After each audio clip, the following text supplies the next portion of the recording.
At this very moment, while you're reading these words, something is unfolding that almost no one on the planet is aware of. A machine roughly the size of a small car is traveling through a region of the universe where no human has ever looked, no probe has ever ventured, and no scientific model has ever been able to accurately predict what's actually there. It isn't a new spacecraft. It isn't a product of modern engineering. It was built before the internet existed, before home computers existed, before most of the scientists currently analyzing its data were even born. It operates on about 4 watts of power.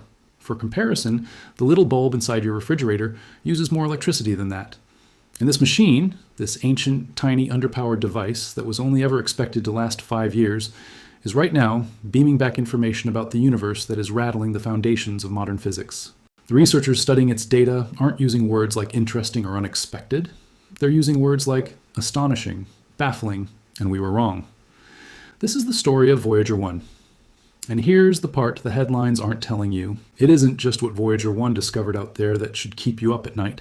It's what it discovered out there that directly bears on the survival of life right here on Earth.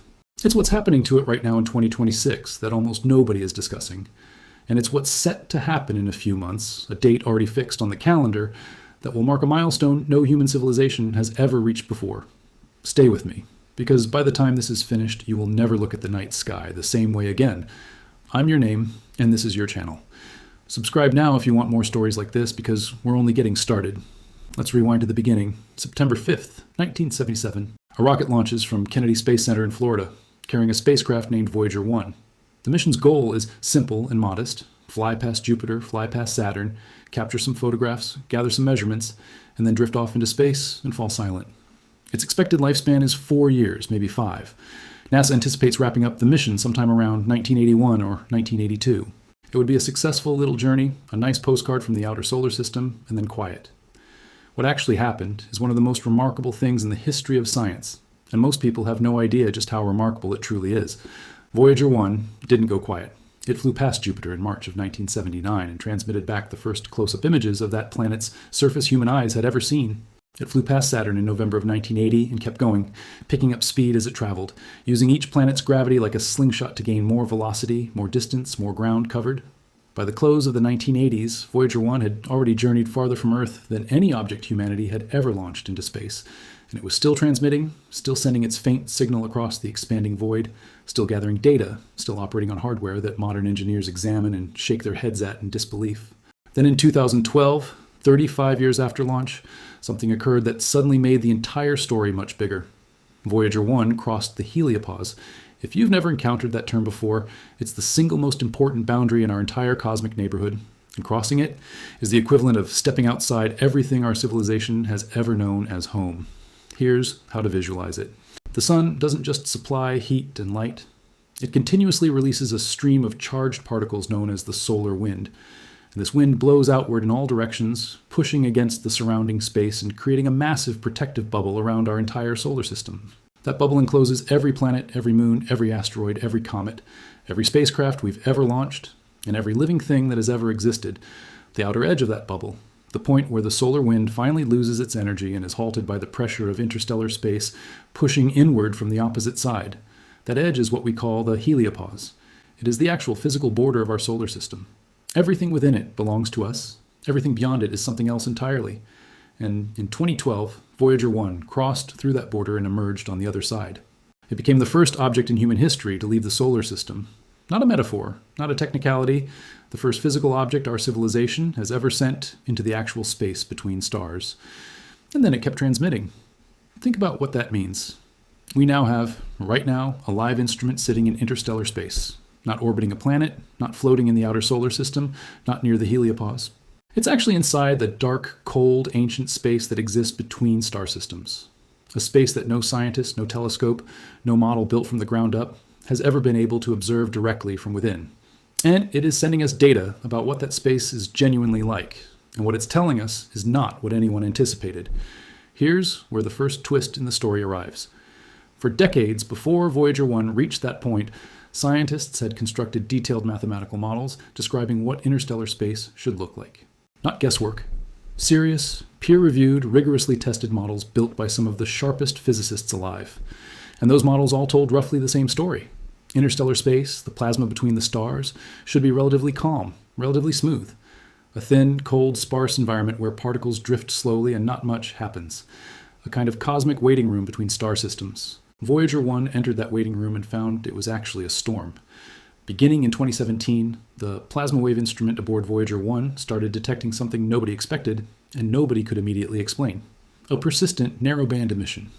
A kind of faint but constant hum in the fabric of interstellar plasma that, according to every model built to describe this environment, simply shouldn't exist in the way it does. Not a one-time burst, not a spike in the data that could be waved off as a glitch, a continuous signal year after year, spanning a distance of over 900 million miles of interstellar space. To put that in perspective, the distance from Earth to the Sun is 93 million miles. This emission has been detected across a stretch of space 10 times longer than the distance between our planet and our star. Scientists studying the data, published in the peer-reviewed journal Nature Astronomy, were clear in their conclusion. Interstellar space is not the quiet, uniform void the models described. It is turbulent. It has structure at every scale, from distances measured in meters all the way up to distances measured in millions of miles. It is, in a physical sense, alive with motion and complexity that was completely invisible to us because we had never before had a single instrument inside it. Now pause and sit with that for a moment.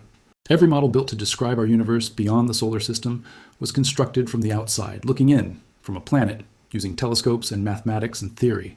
And now the first instrument we've ever actually placed inside interstellar space is telling us those models were missing something fundamental.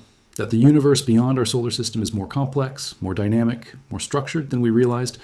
But here's the part of this that stops being abstract and becomes personal. Because those discoveries about interstellar space don't stay out there. They reach back here. The same bubble that separates our solar system from this turbulent interstellar environment is the bubble that shields life on Earth. The heliopause isn't just a boundary line on a scientific diagram. It's a shield. It deflects the most dangerous forms of cosmic radiation, the high-energy particles streaming in from distant exploded stars, preventing them from reaching the inner solar system at full strength. If that shield were significantly weaker or more unpredictable than our models suggest, the implications for biology on Earth would be enormous. And what Voyager 1 is telling us is that the interstellar environment pressing against that shield from outside is more turbulent, more variable, and more energetic than any model has accounted for. We don't yet know exactly what that means for the long-term stability of the shield itself, but the fact that we now have to ask the question at all is itself a shift in how we understand our own vulnerability as a species. Now the story gets stranger, because before we get to what Voyager 1 found at the boundary itself, we need to talk about what happened in 2023. Because in 2023, Voyager 1 nearly died. For 5 months, the spacecraft kept transmitting a signal back to Earth. But what it was sending was gibberish, corrupted code, scrambled data that the engineers at NASA's Jet Propulsion Laboratory, after decades of experience reading everything the spacecraft had ever sent, couldn't decode. The instrument was still alive. The signal was still arriving. But whatever it was trying to say had become unreadable. For a team that had been successfully running this mission since 1977, this was unlike anything they'd ever encountered. The cause, once they finally pinned it down, was both simple and devastating. A single memory chip inside the spacecraft's flight data system had physically deteriorated after nearly 5 decades of constant exposure to cosmic radiation. One small piece of 1970s hardware, one chip a fraction of an inch in size, had developed a fault that was corrupting the section of software responsible for formatting and transmitting scientific data. No alarm had gone off. No warning had been issued. The chip had simply failed quietly after 46 years of nonstop operation in the harshest environment a human-made object has ever occupied. In any normal engineering scenario, you fix a broken component by traveling to where it is and replacing it. In this scenario, the component was 15 billion miles away, unreachable by any known form of transportation, with no repair mission possible in any time frame that would matter. The only tools available were radio signals traveling at the speed of light. And even those signals took 22 hours one way to reach the spacecraft, 22 hours just for the message to arrive, another 22 hours for any response to come back. Every single diagnostic step, every attempt to probe the problem, every test of a potential fix required a minimum wait of 44 hours to complete a single exchange. Think about what that engineering process actually looked like from inside the control room. You examine a piece of data, you form a theory about what might be wrong, you write a set of instructions designed to test that theory, you transmit those instructions, you wait 22 hours, you receive whatever the spacecraft sends back, you analyze the response, you discover something slightly different from what you expected, you form a new theory, you write new instructions, you transmit them, you wait 22 hours again, you repeat this process step by patient step for months. And every single moment of that process carries the awareness that a single wrong instruction sent once across 15 billion miles of void could permanently end the mission with no chance of recovery. The team at JPL worked through this for months, carefully, methodically, under a kind of pressure that most engineering situations never produce. And they succeeded. They figured out the corrupted code couldn't be repaired, but it could be relocated. The affected portion of software was split into smaller sections and stored in different places within the spacecraft's available memory. Each section was individually checked and rewritten to function correctly from its new location, then carefully reconnected to work as a whole. It was, in effect, brain surgery performed remotely through a 44-hour time delay on a machine nearly 50 years old, sitting 15 billion miles away.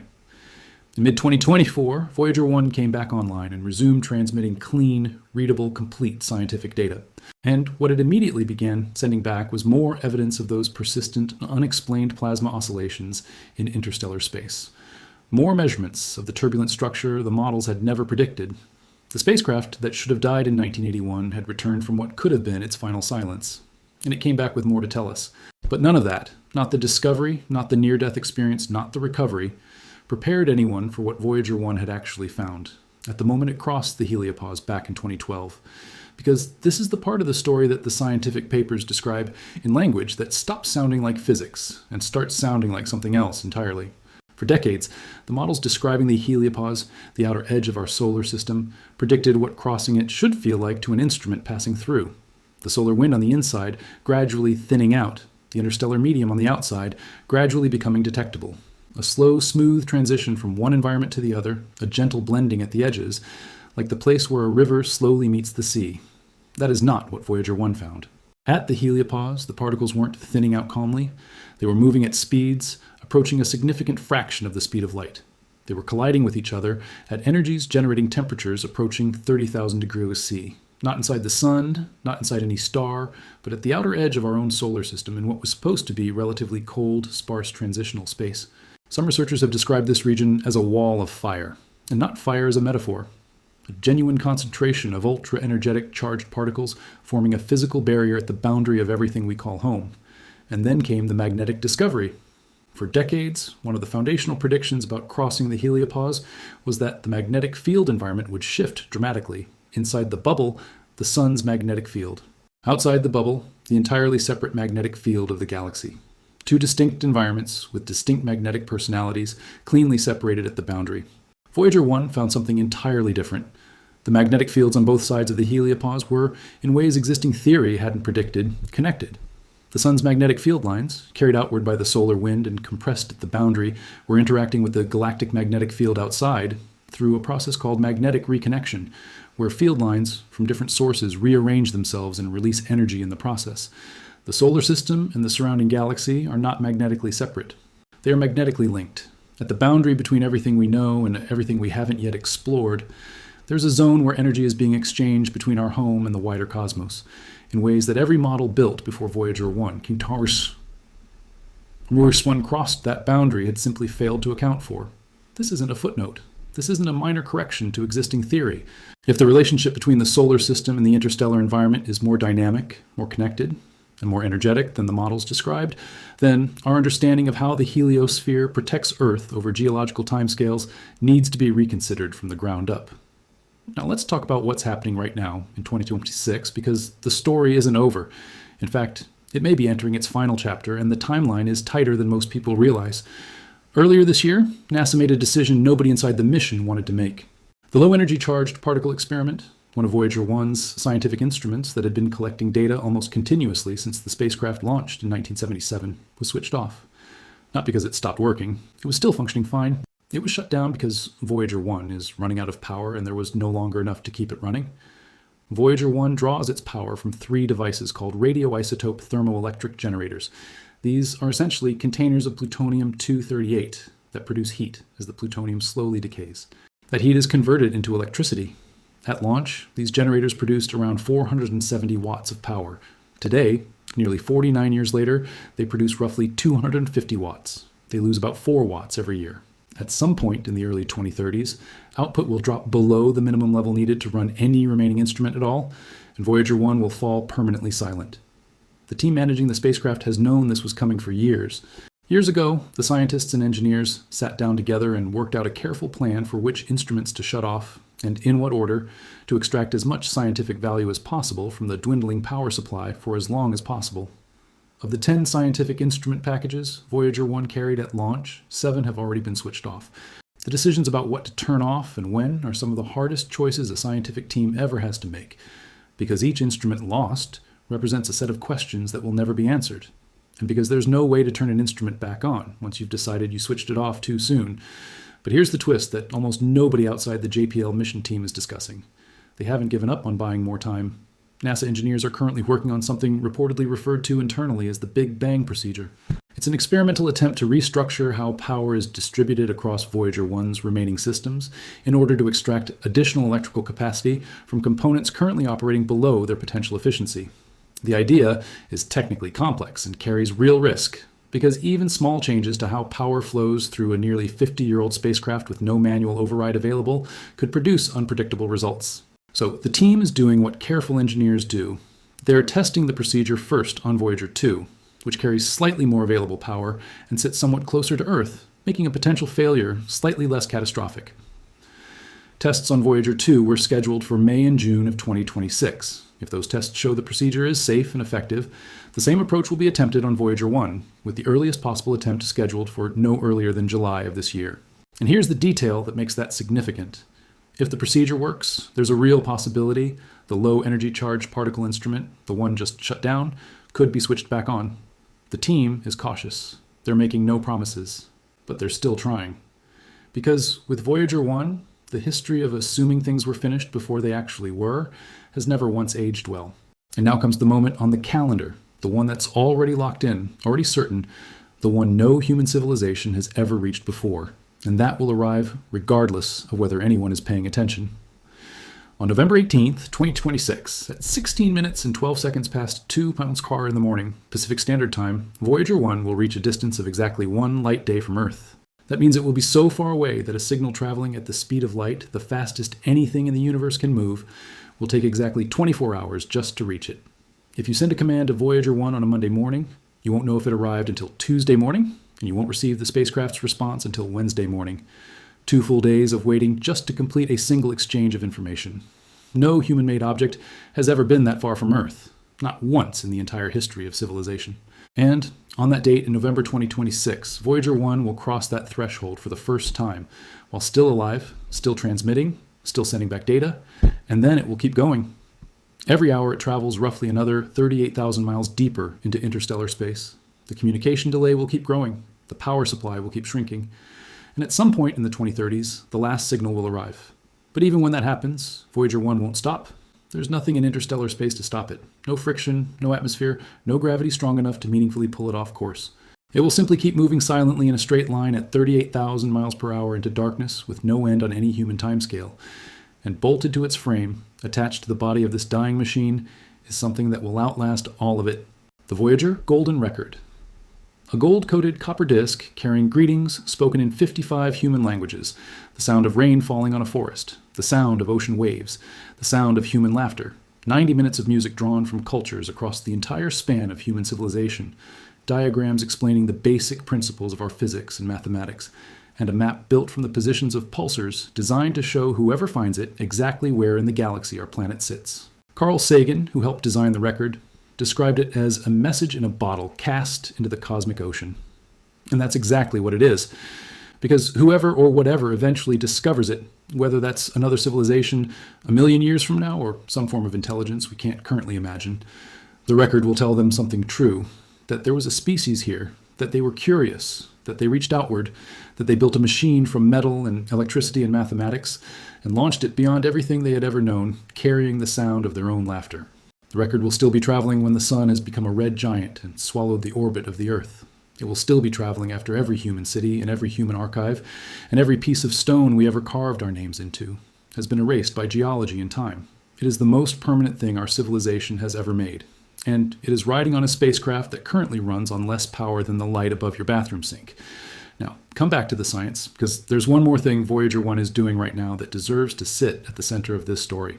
The persistent plasma emission it has been detecting since 2017 isn't just an anomaly. It is, according to the researchers analyzing it, the first continuous real-time measurement of interstellar plasma density humanity has ever obtained.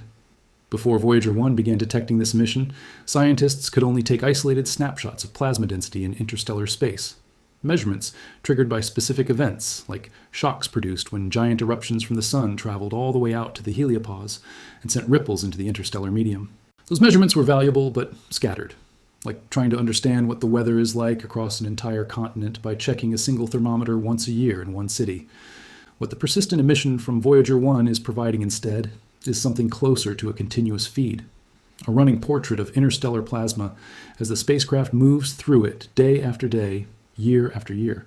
And what that portrait is showing us is that interstellar space isn't a static, uniform background. It has texture, it has weather. It has structures built from charged particles and magnetic fields that stretch for millions of miles and interact with the outer boundary of our solar system in ways models built from Earth couldn't detect or predict. The space between stars isn't empty. It's full, it's active, it has a physical character we are only now, for the first time in human history, beginning to actually read. There's a question at the center of all this that the scientific community hasn't yet been able to answer. The persistent emission has two possible physical explanations, and researchers working with Voyager 1 data haven't yet determined which one is correct. The first possibility is that the emission comes from thermally excited plasma oscillations, the natural vibration of plasma particles interacting with their surroundings. This would be a genuinely significant discovery, but it would fit within existing physical frameworks without requiring them to be rebuilt. The second possibility is that what Voyager 1 is detecting is something called quasi-thermal noise, a different physical mechanism that carries information about plasma density and temperature in a subtly but importantly different way, one that would require existing models of the interstellar medium to be substantially revised. Distinguishing between these two explanations requires either additional data from Voyager 1 itself, which is producing less of it every year as more instruments are shut down, or a new mission specifically designed to study interstellar space with instruments built for exactly this purpose and capable of making the measurements needed to settle the question. No such mission currently exists. No such mission is currently funded. The next spacecraft capable of reaching interstellar space and crossing the heliopause, if it were funded and built and launched today, wouldn't arrive at that boundary for at least 25 years, which means that when Voyager 1 finally falls silent, the question it raised will still be open. The map it started drawing will stop being updated, and the only real-time window into interstellar space our civilization has ever opened will close and remain closed for decades. That silence is coming. The date isn't fixed yet, but the direction is. Every year the power drops. Every year more instruments go offline. Every year the team at JPL makes harder choices about what to keep running and what to let go. And somewhere in the early 2030s, the last instrument will reach the minimum power threshold, and the final signal will begin its 24-hour journey home, arrive, and be recorded, and there will be nothing after it. After that, Voyager 1 will simply keep moving silently at 38,000 diameter pH, carrying its golden record through the darkness, passing through regions that human eyes won't reach for tens of thousands of years, continuing the journey that began on a morning in September 1977, when a group of engineers pointed a machine at the stars and pressed the launch button expecting it to last 5 years. Here's what I want you to take away from all of this, because there's a fact sitting in the middle of this story that's easy to overlook when you're focused on the discoveries and the physics and the engineering. Right now, in 2026, the only live scientific instrument humanity has ever placed in interstellar space is 48 years old. It was built using technology that predates personal computers. It runs on less electricity than the light above your kitchen stove, and it is sending back information that is changing how we understand the universe and our place within it.